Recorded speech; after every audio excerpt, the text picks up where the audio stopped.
बिस्मिल्लाहिर रहमानिर रहीम। हे समस्त जगतबासी, आज आमी शामीम आली चिश्ती आपनादेर सामने जे आलोचनाटी निये हाजिर हलाम। तो आजकेर आलोचनाटी कि होबे जे आजकेर आलोचनाटी होबे आमरा एई पृथिबीते एकटा समय 100-150 बछर आगे जा किछु आविष्कार हयनि बर्तमाने एर अनेक किछु आविष्कार हयेछे। तो সেই বিষয়ে আমি আলোচনাটি করব। দেখেন যে বিজ্ঞান কিছু একটা আবিষ্কার করেছে কোনো কোম্পানির মাধ্যমে, যেমন বর্তমানে অনেক কোম্পানি বের হয়েছে। দেখা গেছে একটা গাড়ি, এই গাড়িটি একটি কোম্পানি বানিয়েছে, কিন্তু এই গাড়ির যে ইঞ্জিনের ফাংশন এটা কিন্তু একটা বিজ্ঞান আবিষ্কার করেছিল।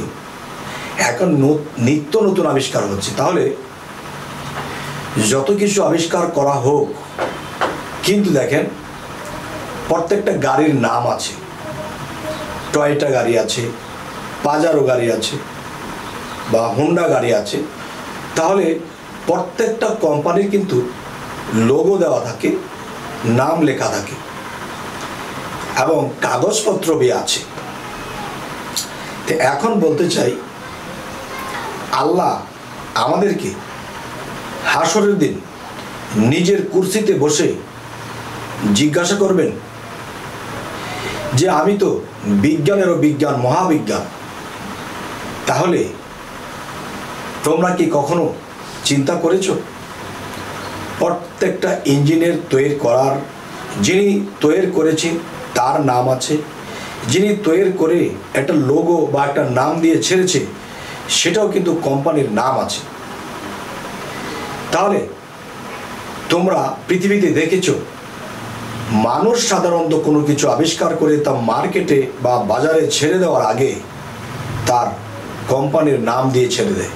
যদি আমি আল্লাহ বিজ্ঞানেরও বিজ্ঞান, মহাবিজ্ঞান হয়ে থাকি, তাহলে আমি যে মানুষ বানিয়েছি, আমার কোম্পানিতে যে আমি মানুষ বানিয়েছি সেই কোম্পানির ক্যাটালগ আছে। সেই ক্যাটালগটি হলো ইনজিল, ফুরকান, জাবরুত।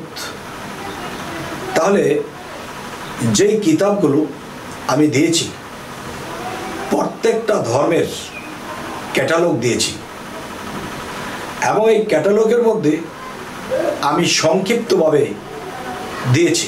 সেটা কীরকম? যেমন আলিফ লাম মিম, আলিফ লাম মিম রা, তেমনি আছে হামিম, সূরা সোয়াত।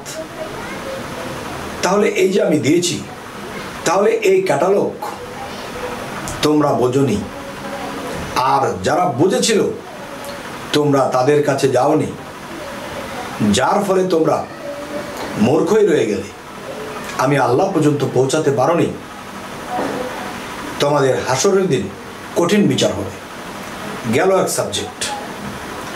আরেকটি সাবজেক্ট হলো পৃথিবীতে যাই কিছু কোম্পানি আবিষ্কার করেছে, কোনো কোম্পানির নাম দিয়ে ছেড়ে দিয়েছে, তাহলে সাধারণ মানুষ যদি কিছু আবিষ্কার করে যদি সেই কোম্পানির নাম দিয়ে দেয়, তোমরা যে মানুষ, তোমাদেরকেও আমি আমার কুদরতের সেই ডাইসের মধ্যে ফেলে তোমাদের বডিকে আমি তৈরি করেছিলাম। তাহলে নিশ্চয়ই সেই ডাইসের মধ্যে তোমাদের নাম ঠিকানা ছিল, এবং যেই কোম্পানির মধ্যে, যে আমি আল্লাহর কোম্পানির মধ্যে তোমাদের সৃষ্টি করা হয়েছে, সেটাও কিন্তু তোমার সেই মানব কোরআনের মধ্যে লেখা আছে, যা দুই নয়নে দেখা যায়। তো এখন আমি বলবো, পৃথিবীতে বহু প্রাণীরা আছে। 18,000 মাখলুকাত যে আমি সৃষ্টি করেছি, তারা যে জন্ম লাভ করেছে, যেই ডাইসের মধ্যে তারা সৃষ্টি হয়েছে, সেই ডাইসের মধ্যে কিন্তু তাদের নাম ঠিকানা আছে, এবং তারা কোন কোম্পানির তৈরি, কে তাদেরকে বানালো, তার নাম ঠিকানা তোমার এই মানব কোরআন এবং বিভিন্ন প্রাণীর মধ্যে এটি দিয়ে দেওয়া হয়েছে। তো এখন আমি বলবো, আপনি নিশ্চয়ই একটি মোবাইল ব্যবহার করেন। সেই মোবাইলটি স্যামসাং, নোকিয়া বা যে কোনো একটা কোম্পানি হতে পারে। তাহলে সেই কোম্পানি মোবাইলের মধ্যে কিন্তু উপর দিয়ে লিখে দিয়েছে উপরেই লেখা আছে স্যামসাং, কিন্তু ভিতরে নয়। তাহলে আপনি যদি আল্লাহর সৃষ্টি হয়ে থাকেন, তাহলে আপনার দেহ কোরআনের উপরেই সেই আল্লাহর কোম্পানির নাম লেখা আছে, যা দুই নয়নে দেখলে দোজখ হারাম। দ্বিতীয়ত, এই কোম্পানির লোগো আমরা মানব কোরআনের মধ্যে যদি দেখে না যাই যে আমরা আল্লাহর সৃষ্টি, তাহলে সেই হাসরের ময়দানে আমাদেরকে সেই শয়তান ধরা খাইয়ে দেবে। এখন সারা জীবন আল্লাহর ইবাদত করে আল্লাহকে ডেকে যদি আমরা সেই শয়তানের কাছে আটকা পড়ে যাই, তাহলে কিন্তু আমাদের আর উপায় নেই। তাই বলবো কি, এই লোগো, এই কোম্পানি, এই আল্লাহর নাম, এই আল্লাহর কোম্পানি, যা কিছু বিষয় আছে সমস্তই কিন্তু দেখা যায় যে আল্লাহ সেই নাম লিখে দিয়েছে। যাই হোক, যে কথাটি বলতে চাচ্ছি আজকে আপনাদেরকে, দেখেন যে এই মানুষ যে পৃথিবীতে বানিয়ে পাঠালো আল্লাহ, আল্লাহর কোম্পানির ছিল ছাপ্পর কিন্তু আপনার মধ্যে আছে। তাই বলা হয়েছে, মান আরাফা নাফসাহু ফাকাত আরা রাব্বাহু, যে সর্বপ্রথম তুমি তোমার নিজেকে চিনবে, এরপরে তোমার রবকে চিনবে। তাহলে আল্লাহ যদি আল্লাহর গুপ্ত ডাইস থেকে আমাদেরকে তৈরি করা হয়, এর আরেকটি প্রমাণ দেখুন। পৃথিবীতে যত মানুষ আছে, মনে হচ্ছে এই মানুষটি ওই মানুষটির মতো, আসলে কিন্তু কাছে গেলে আসলে এই মানুষটির মতো নয়। অনেক কিছু আলাদা, অনেক কিছুই ব্যতিক্রম আছে, কিন্তু হুবহুব মনে হয়, কিন্তু হুবহুব নয়। তবে আল্লাহ আলাদা আলাদা ডাইস, আলাদা আলাদা তিনি সৃষ্টি করেছেন। আল্লাহর সৃষ্টি নিখুঁত। তো এখন বিষয় হলো, সেই হাসরের দিন যখন শয়তান বেহেশতের দরজায় দাঁড়িয়ে বলবে, কোথায় যাও? আমি বেহেশতে যাই। তুমি যে বেহেশতে যাও, তুমি কি জানো আমি মুকরম তোমাকে এই বডি বানিয়েছি? তখন তিনি বলবে, না, আমার আল্লাহ আমাকে বানিয়েছে। ঠিক আছে, তোমার আল্লাহ যদি তোমাকে বানিয়ে থাকে, তাহলে এই আল্লাহর যে কোম্পানির, যে আল্লাহর কোম্পানিতে তোমাদের আবিষ্কার, তোমাদের সৃষ্টি হলো, সেই আল্লাহ যখন তোমাদেরকে ভবের বাজারে ছেড়ে দিল, তখন সেই ভবের বাজারে আসার পর তখন আপনার একটা কোম্পানির ছিল আপনার মানব কোরআনে থাকবে। এবং যে কালেমাটি পরে মুসলমান হতে হয়, এই কালেমার দাওয়াত দিতে যে হযরত মুহাম্মদ সাল্লাল্লাহু আলাইহি সাল্লাম অনেক কষ্ট অনুভব করেছে, কাফেরদের সাথে লড়াই করতে হয়েছে, তাহলে সেই বিষয়টা, সেই কালেমাটা তোমার মানব কোরআনের মধ্যে কোথায় ফিটিং করা হয়েছে? এ হলো একটি বিষয়। আরো একটি বিষয় হলো কি, শয়তান বলবে, আমি তোমাকে বানিয়েছি, যদিও আল্লাহর হুকুমে বানিয়ে থাকি, তবু আমি তোমাকে বানিয়েছি। এখন শয়তান এই মানব দেহটাকে 360টা জোড়া কোন জায়গায় কি আছে সে কিন্তু জানে। আপনি আমি মানব জন্মে এসেছি আর বলি কি যে আমরা মানুষ হয়ে জন্মেছি, আমরা আশরাফুল মাখলুকাত, আমরা শ্রেষ্ঠ। না বাবা, শ্রেষ্ঠ তখনই হবেন যখন আপনি নিজেকে চিনতে পারবেন, নিজেকে জানতে পারবেন, আপনার মধ্যে কলেমাকে খুঁজে পাবেন, এবং আল্লাহর যে ছিল ছাপ্পর, আল্লাহর যে কোম্পানির ছিল ছাপ্পর যদি আপনার মধ্যে খুঁজে পান, তাহলে হবে। এবং আরও একটি বিষয়, যে আপনার নিজেরও একটি পরিচয় আছে। যেমন আপনি জন্মের পরে আপনার পিতামাতা, আপনার আত্মীয় স্বজন আপনার নাম বাছাই করে আপনার নামটি রেখেছে। মুসলিম রেখেছে, কুদ্দুস রেখেছে, হাকিম রেখেছে, হোসাইন রেখেছে। এটা আত্মীয় স্বজন পিতামাতাই রেখেছে।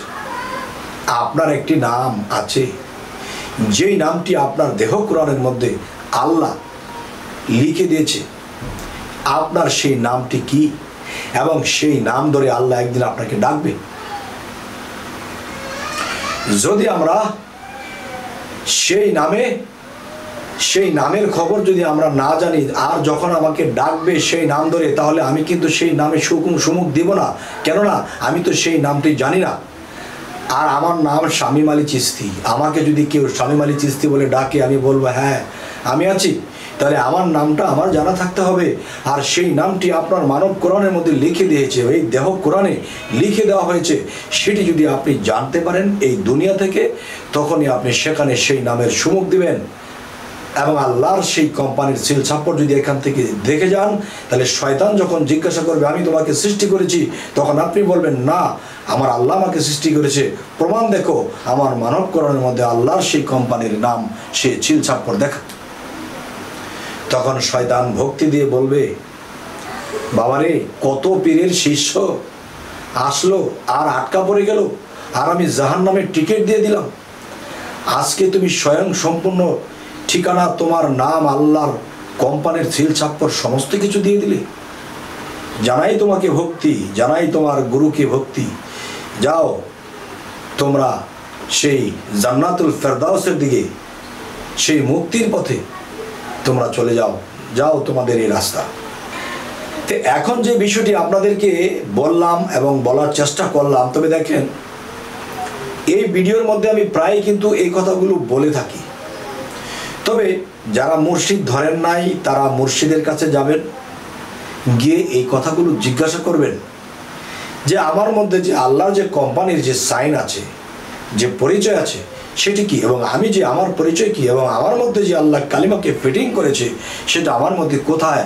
আমি ছোটোকালে যখন মসজিদে গিয়েছি, সেই মসজিদের ইমাম সাহেব তিনি আমাকে কায়দা আওয়াসি বাড়ার মধ্যে পড়াইয়াছিলেন যে কালেমাই তাইয়্যিবা লা ইলাহা ইল্লাল্লাহ মুহাম্মাদুর রাসূলুল্লাহ।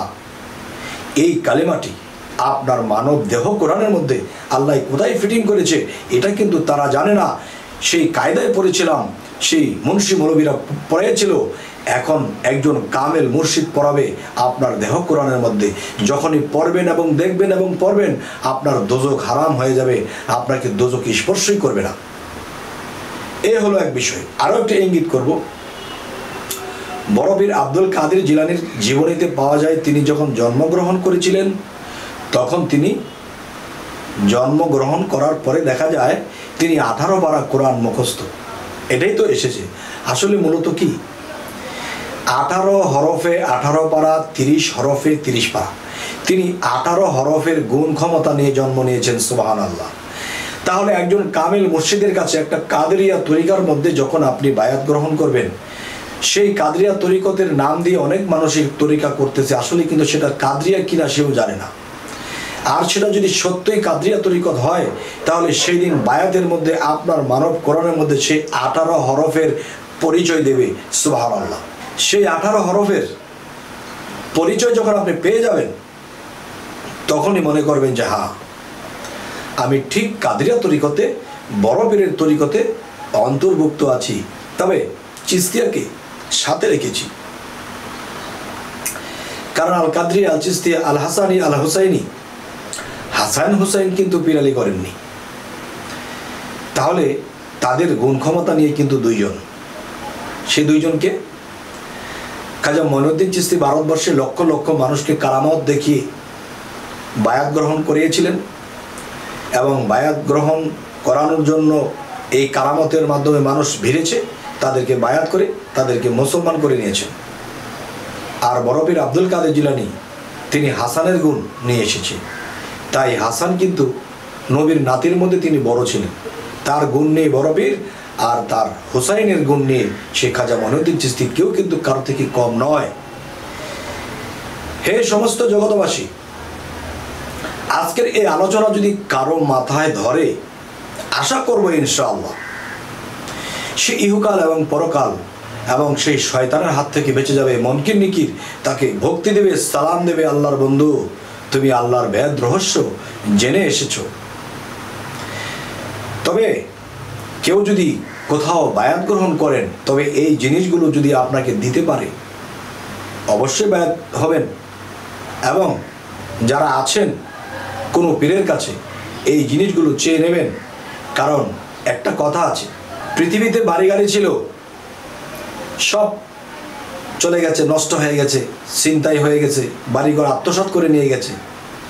হয়তো কোনো একদিন কামাই করতে পারবেন। আপনার ব্যাংক ব্যালেন্স ছিল, সব হারিয়ে গেছে, হয়তো কোনো একদিন ফেরত পাবেন।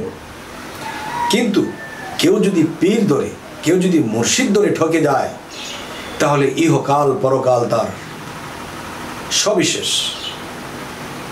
তাই বলবো, পীর আপনাকে টেস্ট করবে যে আপনি কি তার ভক্ত হইবার যোগ্য, এবং ভক্ত আপনাকে পরীক্ষা করবে তিনি কি আমার মুর্শিদ, তিনি কি আমার পীর হইবার যোগ্য।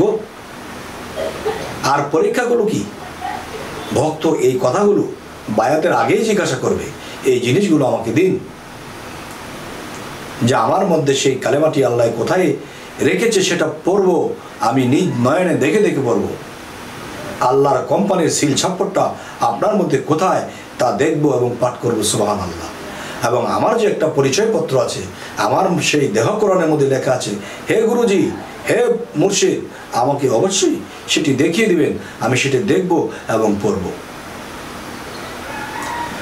তবে জানি না আজকের এই আলোচনা আমার জন্য খুবই সিরিয়াসলি, যদি কেউ এই কথাগুলো জ্ঞানে নেয় তিনিও সিরিয়াসলি হবে, এবং সিরিয়াসলি যদি হয় নির্ভয় তিনি অবশ্যই জয়লাভ করবে ইহকাল ও পরকাল ইনশাআল্লাহ। তবে আমার আজকের এই আলোচনা যদি আপনাদের ভালো লাগে তো অবশ্যই সাবস্ক্রাইব করে নেবেন এবং আমাদের পাশেই থাকবেন। আর সামনে কি ধরনের আলোচনা চাইছেন তাও জানাবেন। সকলে ভালো থাকবেন। আল্লাহ হাফিজ।